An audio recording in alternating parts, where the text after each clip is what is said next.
Pride got Satan kicked out of heaven.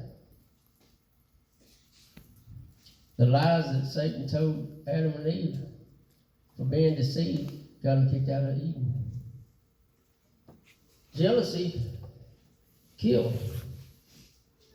When Cain killed Abel. Sodom and Gomorrah was destroyed for the sinful nature.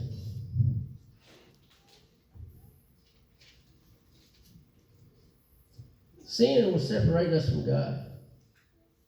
God can't be around sin. 1 John 3:4, sin is lawlessness. That's practicing sin and living as if there was no God and no law. Sin is ungodliness, unrighteousness, the failure to do good. Paul defines sin as a lack of faith. We may define sin as failure to conform to the moral law of God in actions, attitudes, or nature.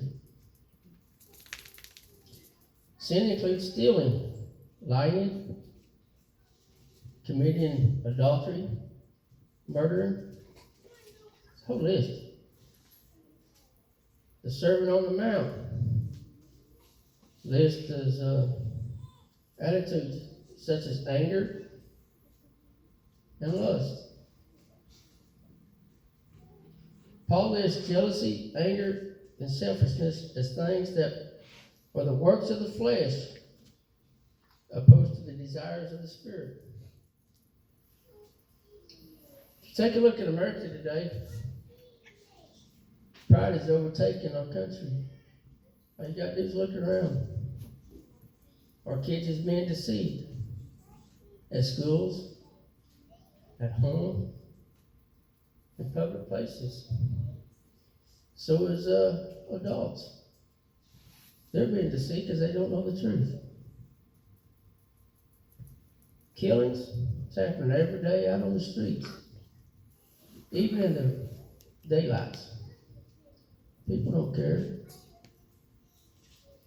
America's coming as an ungodly nation.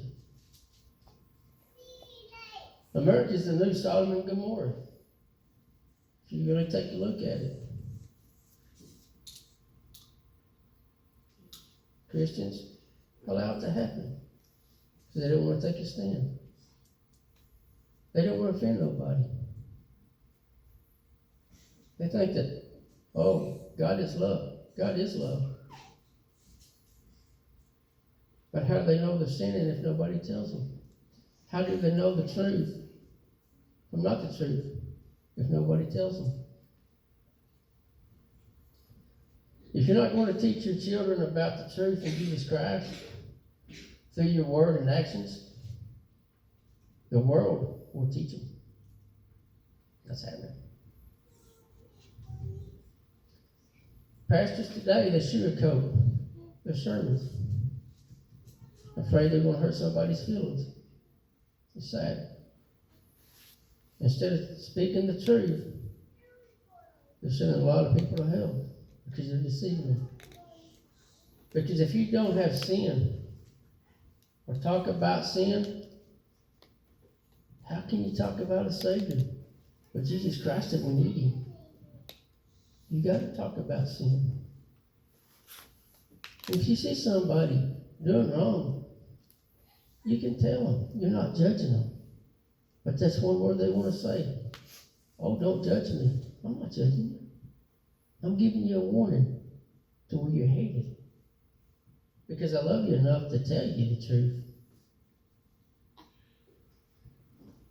A church that will not comfort or confront sin will eventually end up conforming to sin. So if you don't tell them about sin, sin's going to come into your church. And God is going to go right out that door. Because He won't be welcome. That's what I like about this church. Yeah, Satan can come in. When somebody comes in with an attitude, anger, a hardened heart, yeah, Satan can come into church. I heard people say, oh, he can't come into a church. Oh, he can. With your attitude, your actions, your thoughts. But it takes people, Christians, to let them know, hey, I love you enough to warn you about hell. So they have a chance to turn their life around. Because one day it's going to be too late. But you won't have no second chances. Thank you.